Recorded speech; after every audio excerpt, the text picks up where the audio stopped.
Hey budgeteers, I had one of you reach out to me this last week and ask me how to add more buckets to the budget template, and then also how to basically create a bucket for your savings accounts. So I'm going to go into the budget template today, and I'm going to bring you with me so that you can see what I'm doing, and I'm going to show you how to add more buckets to the budget template in case you need more, and I'm also going to convert a piece of the savings over into its own bucket as well.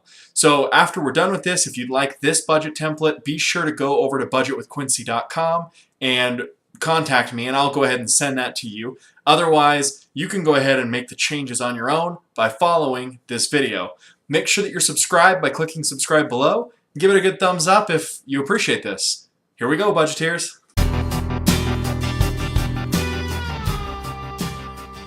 Right, budgeteers. So I haven't done this before, and it's been a long time since I've updated these. So what you're seeing will be exactly the process I go through. This is honestly, I've never done it before to get these buckets in, so we're going to do this together. The first thing that we'll note is that the Start Here tab pulls from everything, and then you've got your initial buckets here, and it'll flow all the way through the entire document. So we'll start with Start Here, of course. Let's just add one and see how that goes, and then you can follow the same process to add multiples. So we're going to add in here bucket 21, and we'll add that just like that. We'll go to our initial buckets. You'll notice here this references Start Here B71, which is this one. So initial buckets, if we go ahead and add another row here, we're going to have a reference over to B72. And this will give us a bucket 21. We're going to want to format this one here like this. So what I've done there and what this does, this tool, if you click on Format Painter, it will take what's in this cell and it will format it to this cell. So let me go ahead and we'll undo that real quick here. Let's go back a couple of times. So as you can see, there's a dark line on the bottom here, but if you look at the one above it, it's just a lighter line. So what I'm actually going to do, let's take this one right. Oops, I'm copying that. What I'm going to do here, let's grab this one for the bottom row because we're going to want to format that like this. And then let's grab this one because we want to copy this one to that. So now it looks exactly like it did. This right here is just a number that we're going to enter in. So we'll put in 0. And then this, we just want to make sure that it is summing everything. So we are noticing that it's missing this right here. So let's go ahead and change this to B23. And now this way, if I put something in this bucket, it's going to move that amount to my budget. So let's go ahead and remove that, put the 0 back in, and we'll jump to January.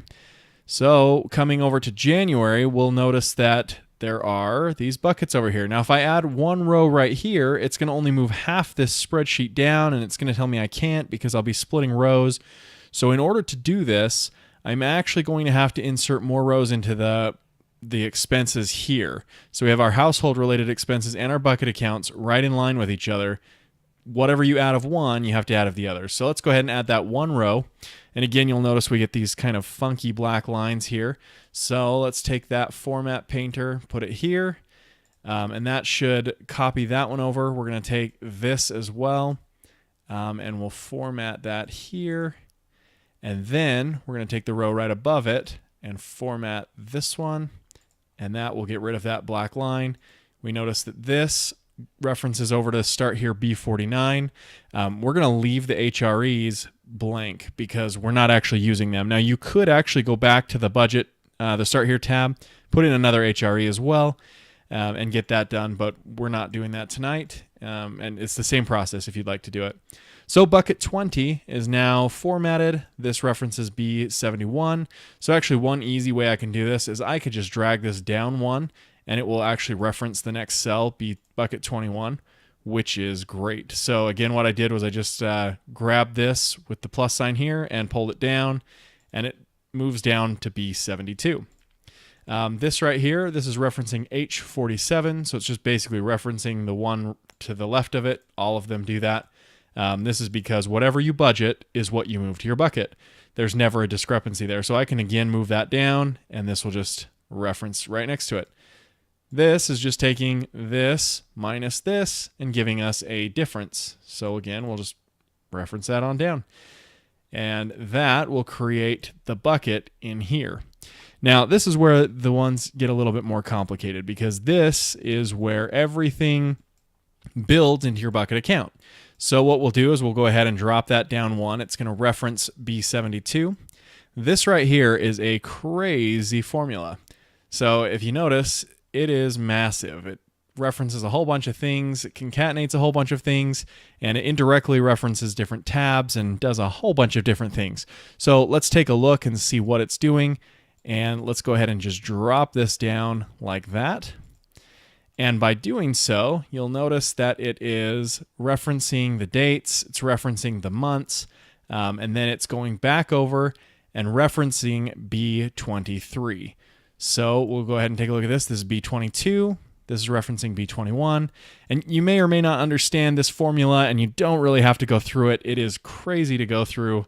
If you'd like, you sure can. But we'll just go ahead. I've, again, copied this entire row, or not copied, but I highlight. And then over on this side here, put the plus sign in the corner, drag and fill, and it's going to make it do the exact same thing. So essentially, what this will do now is when I go over to my bucket accounts and I go to January, let's add in and just test it out. We'll add $20 here. That's going to put $20 into the bucket. And if we go to our bucket accounts, you'll notice that it's not giving us this amount here. So let's find out why. All right, so it is referencing 2017. It's trying to pull back.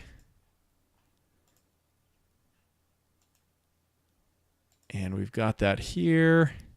Again, I'm going through this as if I'm just building it for my first time. It's been quite a while since I've done the formulas and gone through this.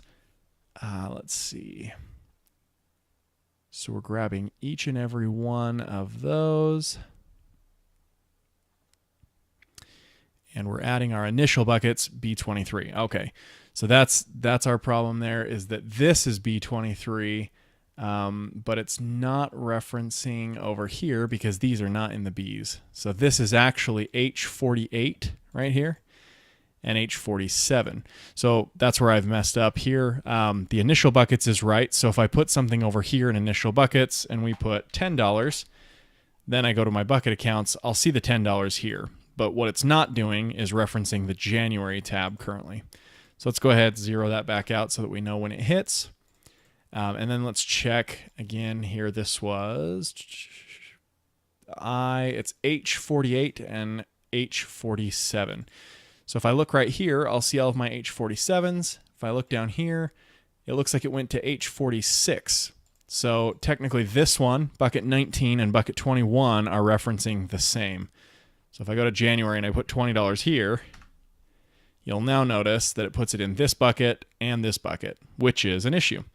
So let's make sure this isn't going to do the same thing before I just go replacing things.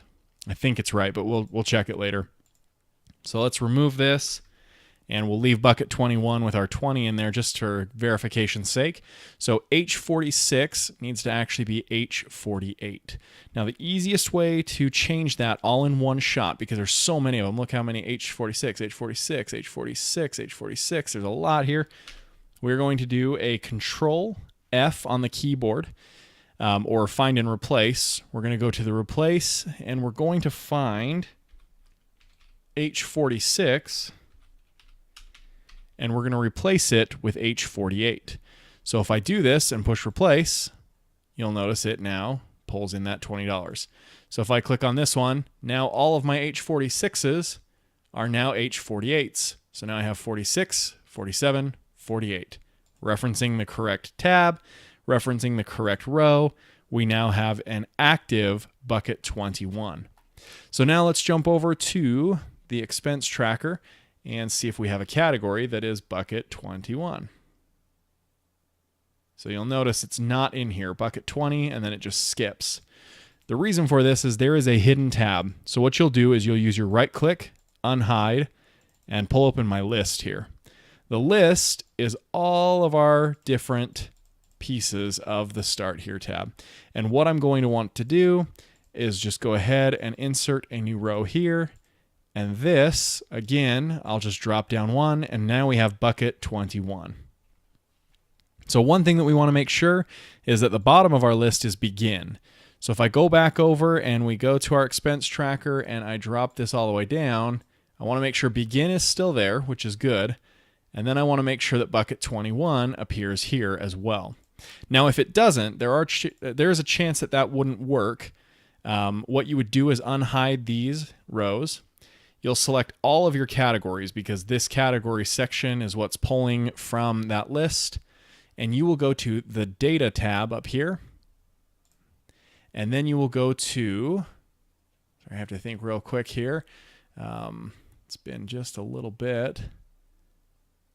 So we go to data validation, list, and then we have our list here. So we've got C1 all the way through C82. And if we add in there, sometimes this won't adjust. So it would say when we added that row, this would have stayed C81.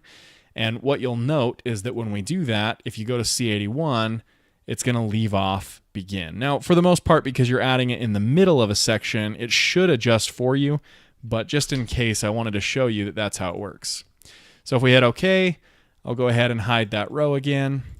And now we have our wonderful, let's find it here, bucket 21. And I can put in an amount of $20. And as long as I put the month as January, because that's the only month in this template, let's just go ahead and give it a try. You'll now see $20. Now, I did it as a positive, so it's actually adding $20 for January, and I added $20 in the expense tracker. So just to negate things out here, let's subtract that. And now our bucket account says $20 in, $20 out, $0. Perfect. We'll come back over to the January tab. We have a checking account reconciliation number. This does our actual month end plus all of our bucket accounts, which is in O50 on the bucket accounts tab. So I'll jump over to bucket accounts and we'll go down to O50. It's hidden right here. Unhide that row. And this, we want to make sure is summing all of it. And it is. So that's great. Just added a whole bunch of extra in there, and so that's good. It will make sure that everything's counted. And that is how you would add extra buckets to the tracker. Now I'm going to go in and add about 50, so I'm going to add 30 more on this. And again, like I said, if you want that or need that, go ahead and contact me. Also, as part of the request, I was asked to provide a savings account tracker that would track how much was saved so that you could see that at a glance. Now it's not something that we need to add into this budget template. It's something that's going to be a brand new feature, and it will be included when you request the budget template after 2018 begins. So January 1st, 2018 and beyond, this will be included. But if you'd like it now, go ahead and follow the same request process and just let me know that you want this updated budget template, and I'll give it to you in beta at this point. If you find any issues with it, do let me know, but I'm going to show you how it works right now. So over in January, we have got our personal withholdings here, percents and dollars that you can save based on how you want to save them.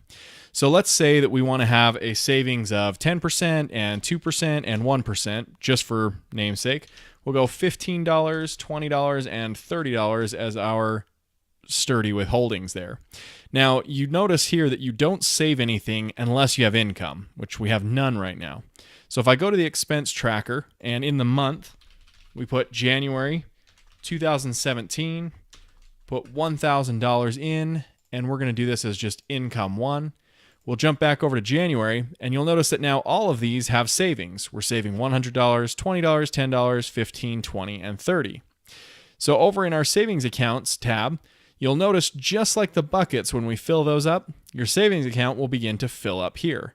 And it will add those together, and it will continue to make that grow as you add more months and you add those savings in more and more. So if I go in and change this to $10,000, then I go to my savings accounts, you'll notice these are even bigger because it's pulling the larger percentages. Now these stay the same because they're a fixed dollar amount no matter what you do. So if I go to the expense tracker now, and let's say that I have my savings account here of percent hold 1, and that's my emergency fund. And I've been building it all year, but all of a sudden my car breaks down and I need new something. And so I can go in here and I can take off $100 and I can put that against, here, let's just find it here so that we can see where it is on the list. They're down near the bottom. We can take that off of percent hold 1. Now, if I go to my savings account, I can see here that $100 has been deducted from my $1,000, and my current percent hold 1 savings account now has $900 in it. So this way, you can actually keep your savings account directly in your checking account if you decide to, or you can move it over to a savings account. That's up to you and what kind of interest rates you want. But again, this will help you to divide that out and keep track of it over time. You'll see if you've ever pulled any money out of those accounts or how much you've banked to date, and then we'll continue to roll this into future years so that it will just continue to grow and grow and grow. So that's how that works from here on out. Again, this will be available for full use in January of 2018, but if you'd like it now, go ahead and ask. We'll see you next time, Budgeteers.